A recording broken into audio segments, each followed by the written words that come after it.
I'll be honest. I hate Major League Soccer, and I've been very vocal about this in the past. I think it is a completely backwards league. It's a closed system that protects the billionaire owners with no threat of relegation, which means that these clubs can lose and lose and lose and finish last. And not only are they not punished for losing last, they don't get relegated, they don't lose any money, they actually get rewarded because they get the first pick of the super draft the next year, which, if you don't know what that is, it's basically first pick of drafting players out of NCAA, which is college soccer here in the USA. So they get the best college soccer player of that year for finishing last. That's what they get rewarded with. And even though most of the players that are in MLS that are doing really well aren't from this super draft, it doesn't work like it does in NFL, where pretty much all of the players in NFL are from the USA. So it makes sense to have a draft like that. It kind of works out. It doesn't really work in MLS because all the best players come from overseas and they get signed outside of this draft. Either way, it just doesn't make any sense that you would be rewarded for finishing last. But that's how it works in MLS. It's completely backwards. And it protects these billionaire owners, but it screws over every single other asset of the game in the country entirely. I mean, you've got families having to pay for their kid to play in academies, costing thousands of dollars every single year because MLS has no reason to have these academy players and to grow the game from a grassroots level in order to get these players that maybe they sell for money later on, or maybe they use these players in their first team to save money later on. It's really not much desire to do that because the system doesn't really promote that in the first place. And so these families have to pay thousands of dollars every year for their kid to play, and some families get left behind because they can't afford that. It's ridiculously priced. And the thing is that, yeah, somebody has to pay for it. But if there was a system, maybe somebody's done it before where there's promotion and relegation and it promotes talent and growth over just money in the owner's pockets. I don't know if we've seen that ever before, or maybe everywhere in Europe. Maybe every single league in Europe has this system. But no, not in the MLS. Not in the MLS. That's just not how we do it here. And it's so bad. I'm enraged by it. But today's video is not necessarily about that. But it does preface the idea that maybe I'm biased about this. Maybe my hatred for Major League Soccer and its owners and how it's run is clouding my judgment here. So I want to know if you guys are seeing the same thing that I am. Because what we saw a couple of weeks ago was Cristian Arango, who's a great player, one of the top scorers in the league this year, plays for Real Salt Lake, who are on fire. He broke the MLS anti-harassment policy, and I'd done a little bit of research on this.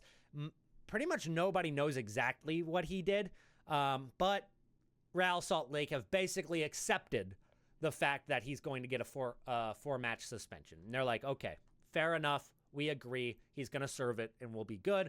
So whatever he did, Real Salt Lake aren't really, they're not going against it. They're not saying he didn't do anything. They're not backing Chico Arango. They are just saying, okay, he'll serve his ban and then we'll be good to go, which is fair enough. The problem I have with it is the fact that the games that he's serving, two of the matches, which are regular season games that he served a couple weeks ago, then the third match he's serving is the MLS All-Star game, which is a friendly match between MLS and Liga MX. The best players of the league play in this match, and they're just letting that game count. So he didn't play in the MLS All-Star match, a game where Real Salt Lake aren't even playing in that match. It's just a friendly match that's a marketing scheme. It's fun. I don't have anything against the All-Star game. What I'm saying is it shouldn't count to go towards a suspension. That's based upon MLS, the standings, and how the league's going, especially for a team that's doing very, very well. And definitely could make a run later in the playoffs, definitely are going to make the playoffs, maybe are going to get the 1 seed in the Western Conference. And then the fourth match is going to be the League's Cup, which is also not MLS. It's a different, separate tournament between North American clubs. It's like Copa del Rey or FA Cup, except for it includes a lot more teams in several countries. I don't know how to explain it. It's like a Club World Cup for North America, almost. But that game counts for his suspension as well, which I don't get. But if that's the rule, then that's the rule. It's not the dumbest MLS rule that I've ever seen. I mean, there are some dumb rules that MLS have. So it's not the dumbest thing I've ever seen. The problem is it's not consistent, and they give Christian Arango the option to do this. But then when Pat Noonan gets suspended, when Chicago Fire, he gets a red card in the final minute of the match. I mean, it's 90+8. He gets his second yellow card. And I think I have it pulled up. We'll watch like a second of this. So he earns his second yellow card because he's obviously screaming dissent. Like it's dissent. It's a second yellow and he gets a red. Doesn't put his hands on the referee or anything. Just kind of says his point and throws his hands up. And then that's it. The game continues like literally seconds later, which he gets a red card. And again, fair enough, gets the second yellow. 2 weeks after that suspension, and he's already served the suspension, right?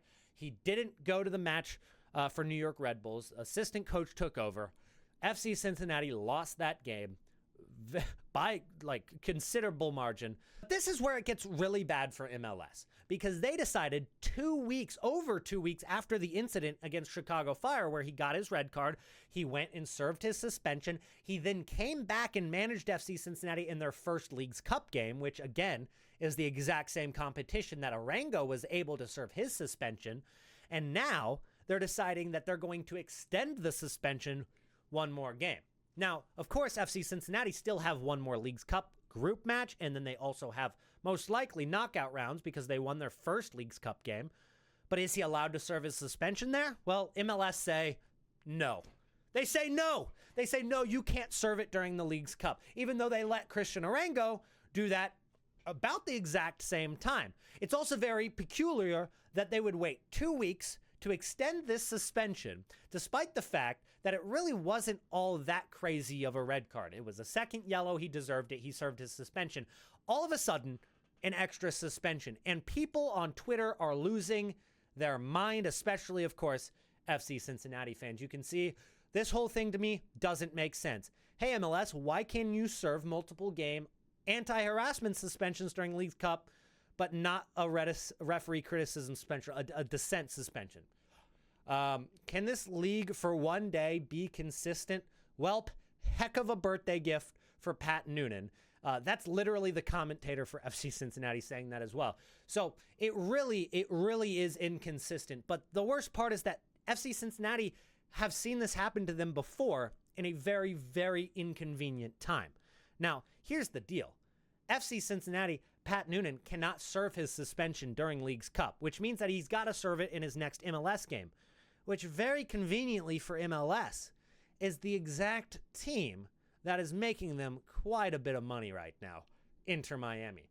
Now, Messi and Inter Miami have been very good, but the last time Cincinnati played them, Cincinnati won 6-1. And that's not a good look for the brand. When Inter Miami is the face of the league right now, do you really want them losing 6-1?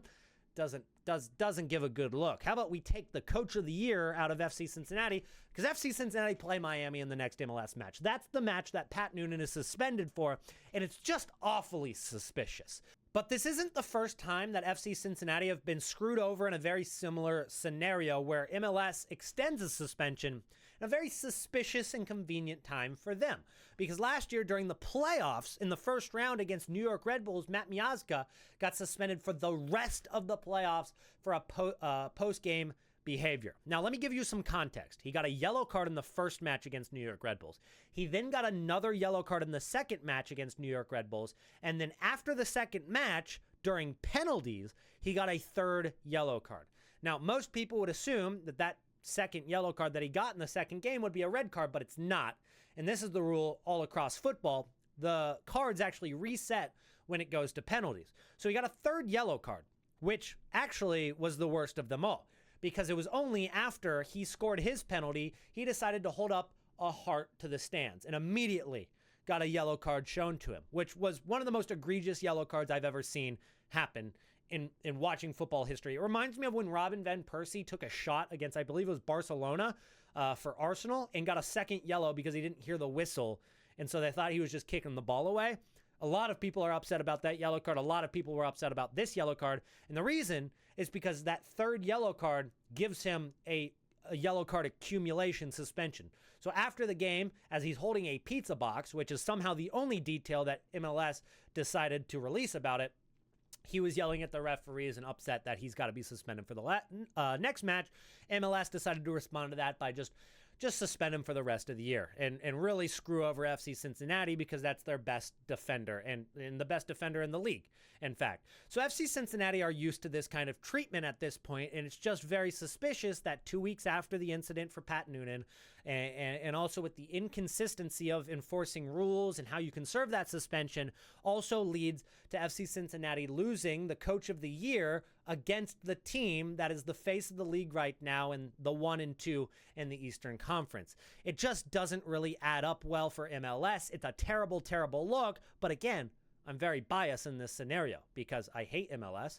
I'm an FC Cincinnati fan, which you might think is contradictory in itself, but I can support a club without supporting the league, and I believe that's true at least. But maybe that's not either. But let me know what your guys' opinions are in the comments down below, and also don't forget to subscribe to Nitro Football. I appreciate it, and I'll see you guys in the next one. Peace out.